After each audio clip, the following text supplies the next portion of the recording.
নমস্কাৰ বন্ধুসকল, আজি তোমালোকে প্ৰথমতে ক্ৰম ব্ৰাউজাৰ খুলি ল'ব মোবাইলত ssc.nic.in মাৰিব।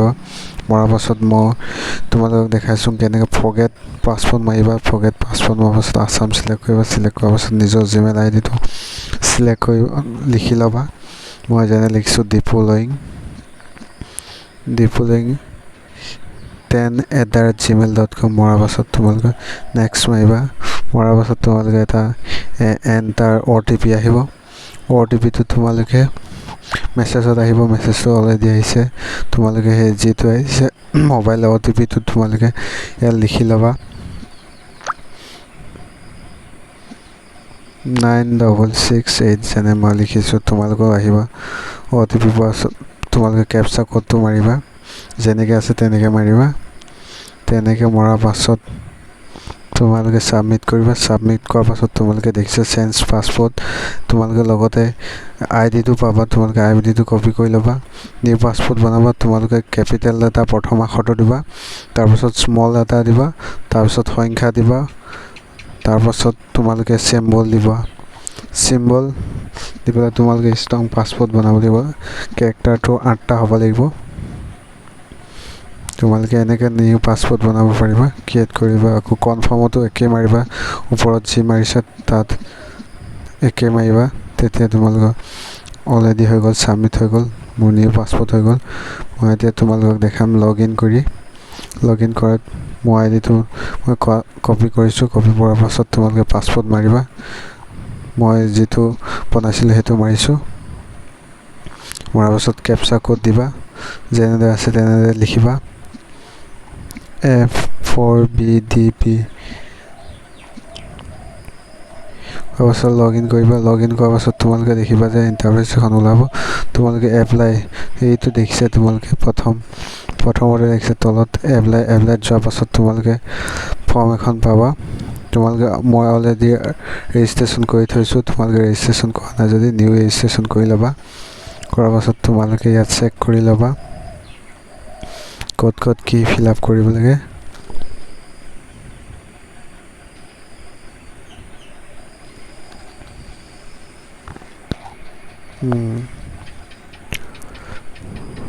মই যেনেদৰে কৰি গৈছোঁ তোমালোকে তেনেদৰে কৰি লৈ যোৱা।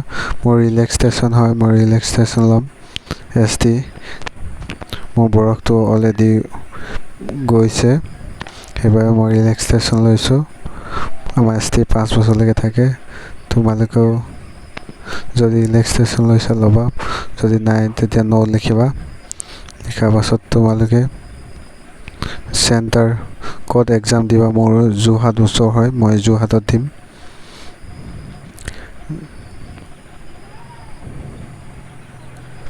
চেণ্টাৰ চিলেক্ট কৰিবা। যোৰহাট হয় 5107। যোৰহাটৰ পাছত মই দিছপুৰ দিছোঁ, গুৱাহাটী। নেক্সট 3টা তোমালোকে চেণ্টাৰ চিলেক্ট কৰিব লাগিব। নেক্সটটো মই ডিব্ৰুগড় দিম। দিয়াৰ পাছত তোমালোকে স্ক্ৰল ডাউন তোমালোকে ষ্টেট ডমিচিল ক্লিক কৰিবা। আছাম হয় আছাম কৰিবা। কৰাৰ পাছত কনফাৰ্মতো আছাম কৰিবা। আছাম কৰাৰ পাছত তোমালোকে ডিষ্ট্ৰিক্ট আহিব। ডিষ্ট্ৰিক্টটো লিখিবা। মোৰ গোলাঘাট হয়, গোলাঘাট দিম। কনফাৰ্মতো গোলাঘাট লিখিব লাগিব।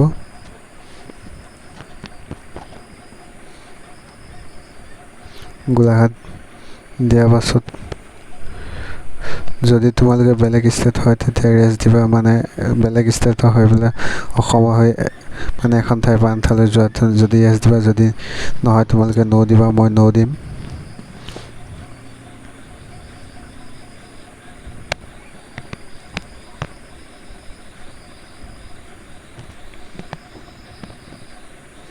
নোট ক্লিক কৰিছোঁ। অলপ নেটটোৰ কাৰণে প্ৰব্লেমৰ কাৰণে নোট ক্লিক হোৱা নাই হ'লে।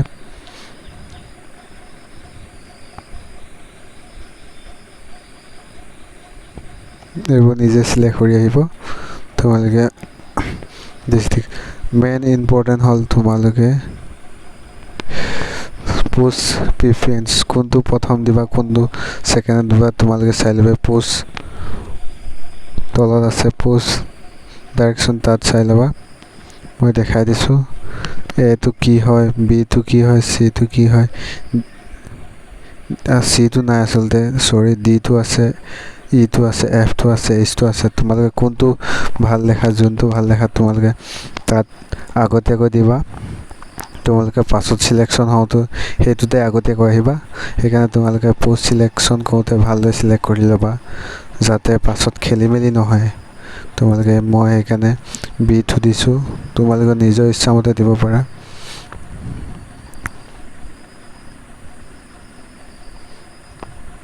মই আকৌ চাই লৈছোঁ যাতে খেলি মেলি নহয়, তোমালোকে ভালদৰে চাই ল'বা।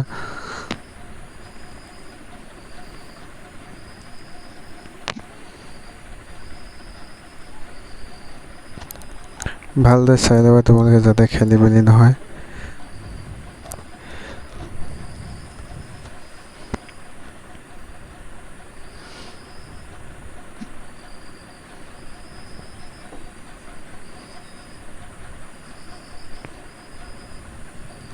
নেক্সট দিম এতিয়া এলফাবেট।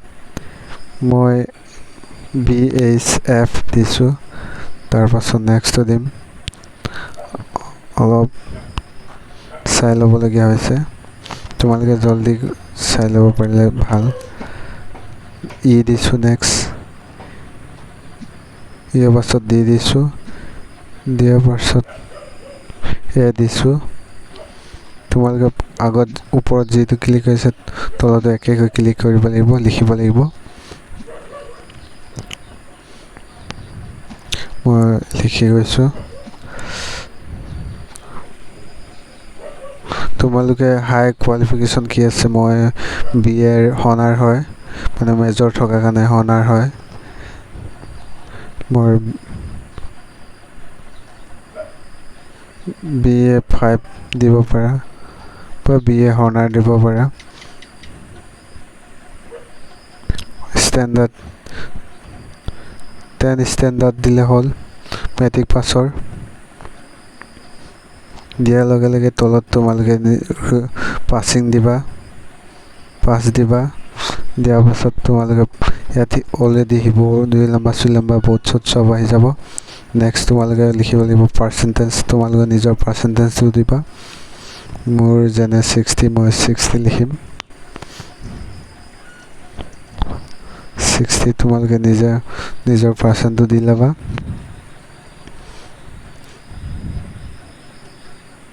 CGPA-টো দিব নালাগে। তোমালোকে যদি শ্বেয়াৰ কৰিব বিচাৰা, মানে ৰেছ কৰিব যদি নিবিচাৰা, এনেই কৰিলে ভাল, লিখি দিবা। মই য়েছ দিছোঁ, শ্বেয়াৰ কৰিছোঁ। স্ক্ৰল ডাউন কৰি তোমালোকে আগৰ ৰেজিষ্ট্ৰেশ্যন কৰি অলৰেডি ডিটেইলছবোৰ থাকিব। তোমালোকে এতিয়া ফটো আৰু ছিগনেচাৰ দিব লাগিব। ফটোটো 50 KB ভিতৰত হ'ব লাগিব আৰু চাইনটো 20 KB ভিতৰত হ'ব লাগিব, তেতিয়া আপলোডেড ল'ব। আৰু লগতে ডেটটো, মানে কেই তাৰিখে ফটোখন উঠিছে সেইখন তলত তোমালোকে ডেটটো লিখিবলৈ নাপাহৰিবা। ডেটটো দিলে ভাল।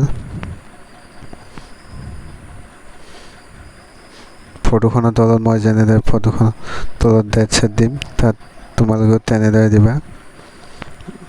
চইচ ফল্ডাৰ বা ফাইল ওলাব, তাত যাবা।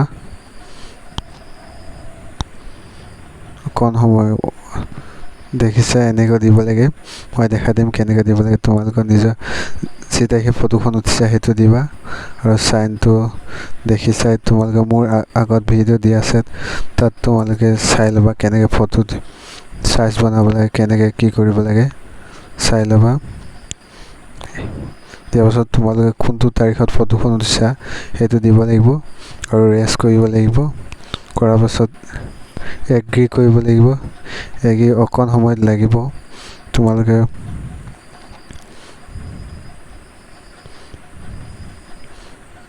কেপচা কোডটো দিব লাগিব, যেনেকৈ আছে তোমালোকে তেনেকৈ। মোৰ প্ৰচেছটো অলপ তোমালোকে বুজি পোৱাৰ কাৰণে লাহে লাহে কৈ দিছোঁ, তোমালোকে স্পীডো কৰিব পাৰা। কৰাৰ পাছত তোমালোকে চাই ল'বা ক'ৰবাত ভুল হৈ আছে নেকি। প্ৰিভিউ কৰিবা।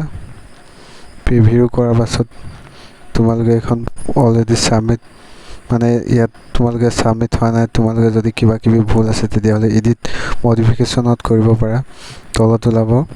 চাই ল'বা তোমালোকে ফৰ্মখন ভালদৰে শুদ্ধ হৈছে নে নাই,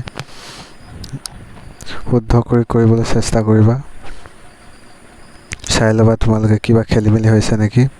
মই চাই লৈছোঁ আৰু তোমালোকে ইয়াত এডিট মডিফিকেশ্যন আছে তাত কৰিব পাৰিবা। মই ছাবমিট কৰিছোঁ, মোৰ একো ভুল নোহোৱা নাই। অ'কে কৰিবা। অ'কে কৰাৰ পাছত তোমালোকে প্ৰিণ্ট বুলি ওলাব। তোমালোকে প্ৰিণ্ট কৰাৰ পাছত লগালগ ডাউনলোড হ'ব। এখন অলৰেডি হৈ গৈছে, মোৰ অনলাইন ছাবমিট হৈ গৈছে। তোমালোকে এনেকৈ এখন ওলাব। তোমালোকে ভিডিঅ'টো চাই কেনে পালে লাইক আৰু ছাবস্ক্ৰাইব আৰু কমেণ্ট কৰিবলৈ নাপাহৰিব।